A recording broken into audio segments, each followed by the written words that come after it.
Yo, salut les gars, donc aujourd'hui nouvelle vidéo. Aujourd'hui on va parler de la banlist qui est sortie du coup ce week-end. J'étais en vacances, du coup j'ai pas, je tourne ça en retour de vacances et du coup on débriefe ça tout de suite. Donc on va commencer cette banlist du coup par les cartes qui sont interdites. Donc la première c'est Moon of the Crescent Haven. Donc c'est une carte qui était jouée pour accéder au Finsmith. Donc une carte générique qui permettait de jouer les Finsmith dans n'importe quel deck. C'est une carte qui selon moi méritait la ban parce qu'elle n'était pas jouée pour son effet mais juste par sa condition de démon light. Ensuite on a Splash Mage qui du coup une lien de Cybers qui était jouée souvent dans Malice et dans tous les decks Cybers qui permettait de reborn un monstre du cimetière. C'était très fort parce que même Malice en s'ayant pris les interruptions etc pouvait rejouer derrière. Donc une carte qui méritait la ban.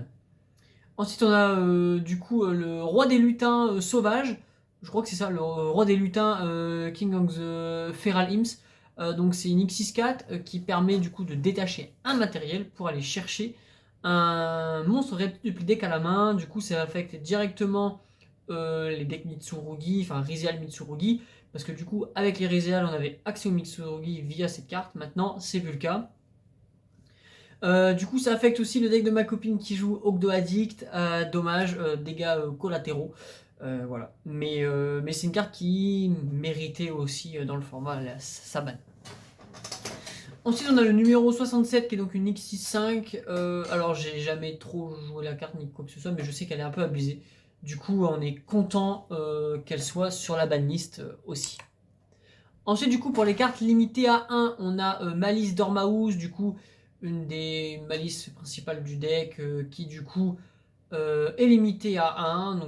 Donc voilà, ça affecte la stabilité du deck, mais je pense que enfin, ça n'empêchera pas de jouer Malice, je pense pas. Ensuite, on a Ext Rizeal, qui du coup à lui tout seul faisait full combo Rizeal. Voilà, une carte qui est limitée. Donc le package de Rizeal se diminue encore plus, mais ça reste toujours jouable, ce que j'aime bien. Du coup, ça permet que le deck reste quand même jouable, c'est bien, que de complètement le tuer. Ensuite, alors je me rappelle plus de son nom, de toute façon les images apparaissent ici. C'est donc le Vanquish Soul Feu, qui lui du coup était vraiment le starter du deck, il se fait directement toucher, allumer. Donc voilà, ça va baisser du coup Vanquish Soul pur ainsi que Vanquish Soul canaille.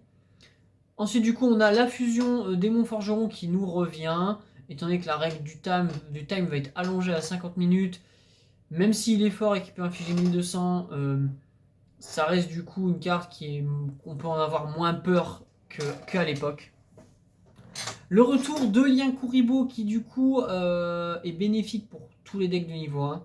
Bénéfique pour le deck Yumi là, c'est hyper bénéfique, c'est une très bonne carte.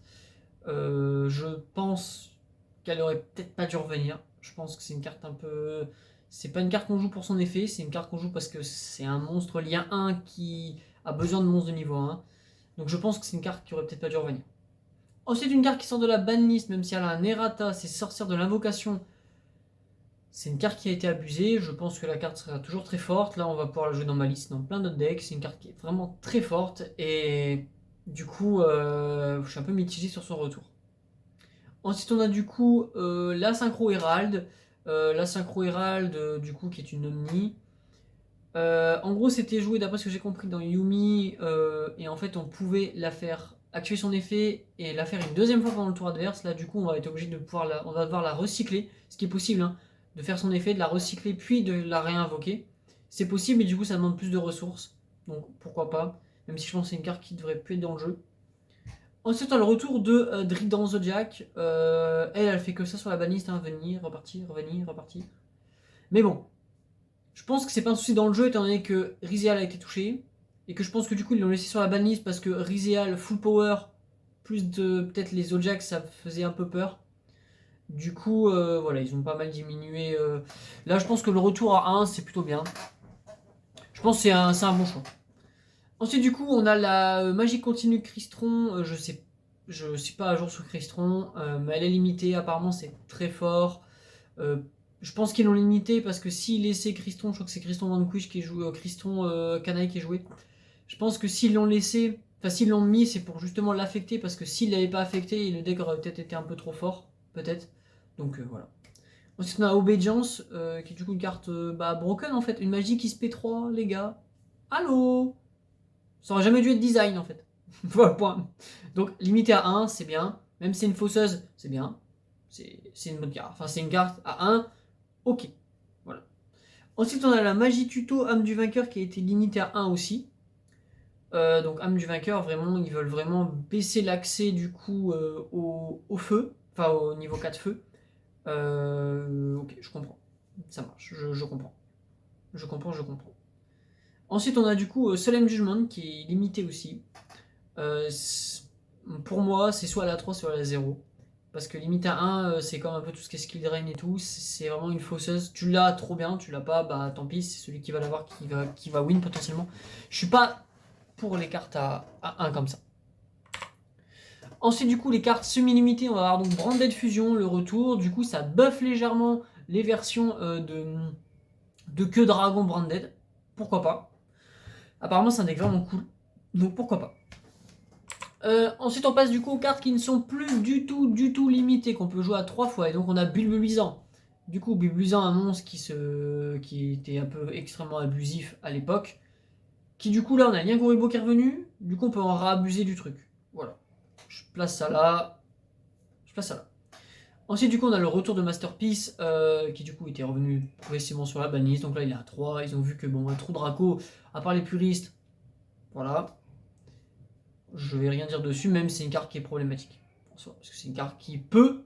En fait, elle peut être inaffectée. Elle peut. C'est pas le cas. Donc, ok, tiens.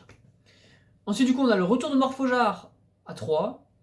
Je crois qu'il y a du support flip pour fin d'année. À voir si ça fait des trucs, mais sinon, voilà, ça fait pas grand-chose.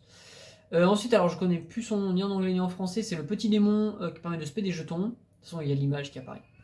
Donc, elle a été abusée. Est-ce qu'elle va toujours être abusive ou pas? Je ne sais pas. Je ne sais pas. J'ai pas trop connu la carte en tant que effet abusif et tout.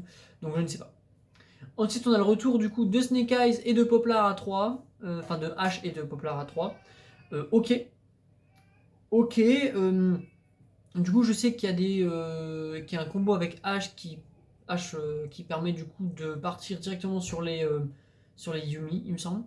D'après ce que j'ai entendu, vu que je joue pas trop dans le compétitif en ce moment, voilà. Du coup, est-ce que ça rend Snake Eyes viable ou pas? Je sais pas. Je sais pas non plus, j'ai pas trop joué à ce format-là, donc à voir. Moi je dis à voir. Après, si ça a été limité, c'est pas une bonne raison. Donc à voir si les 2 à 3 ça fait quelque chose ou pas. Je pense que oui. Et je pense qu'il va falloir vraiment surveiller ça. Donc ensuite on a 3 diagrammes. Incroyable. Moi j'ai connu l'époque de 3 diagrammes et diagrammes à 1. Donc c'est incroyable parce que à l'époque il y avait 3 diagrammes, 3 Tera. Je crois, ou 2 Tera, un truc 2 Tera je crois il me semble. À l'époque on avait 2 Tera à l'éternel format. Donc je pense que pour True Draco c'est cool. Pour Dino c'est encore mieux. Voilà. Mais le problème, c'est que moi, du coup, vu que la carte, je pensais qu'elle allait jamais revenir à plus, j'en ai qu'une seule. Je crois que j'en ai une en française et une en allemand. Mais je sais plus si l'allemande, je l'ai vendue ou pas. Donc voilà. 3 orages foudroyants, le retour. Ok, c'est super. J'en ai que 2. Pas en acheter une troisième. Super. Merci Konami. Non, en vrai, c'est bien qu'elle revienne. Je pense que c'est une carte qui... Ouais, de toute façon, il faut jouer autour, dans tous les cas. Même si on peut pas trop, en soi. Enfin, si, en mettant nos monstres en défense, mais bon. Et ensuite, du coup, retour de barrage de Jack à 3. Donc voilà, forcément, dans la foulée, voilà, c'est compréhensible. C'est compréhensible. Alors du coup, qu'est-ce que je pense de cette banlist? Je pense qu'ils ont essayé de toucher un peu tout.